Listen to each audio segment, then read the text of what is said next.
ছেড়ে দাও আমাকে, আমি আজকের পর থেকে গাছ আর কাটবো না। আরে বাপরে, আর আমি মানুষ, এখন আমি তোকে মারবো। আরে কি হয়েছে, চিল্লাচ্ছিস কেন? কিছু হয়নি, এখনো গাছ কাটোস নাই কেন? ঘুমিয়ে গিয়েছিলাম। কি তুই ঘুমিয়ে গিয়েছিলি? গাছ কি তোর বাপ কাটবে? আমি আর গাছ কাটতে পারবো না। কাটতে পারবি না মানে? তাড়াতাড়ি গাছ কাট। আচ্ছা ঠিক আছে ঠিক আছে, আমি এখনই গাছ কাটতেছি। আরে না না, আমাকে মেরো না, আমাকে ছেড়ে দাও। ঠিক আছে, আমি তোকে ছেড়ে দেবো, কিন্তু তুই এত দিনে যেসব গাছ কেটেছিস তার থেকে বেশি গাছ লাগাতে হবে তোর। ঠিক আছে আমি রাজি, এখন আমাকে যেতে দাও। হ্যাঁ তোকে আমি যেতে দেব, কিন্তু তার আগে তুই আমার একটা প্রশ্নের উত্তর দে, আর না দিতে পারলে আমি তোকে মেরে ফেলবো।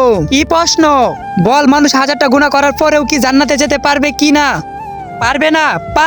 পারবে না। আরে কিভাবে? এই দেখো ওইভাবে।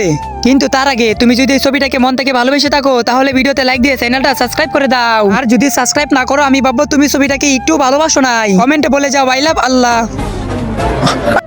এইভাবে।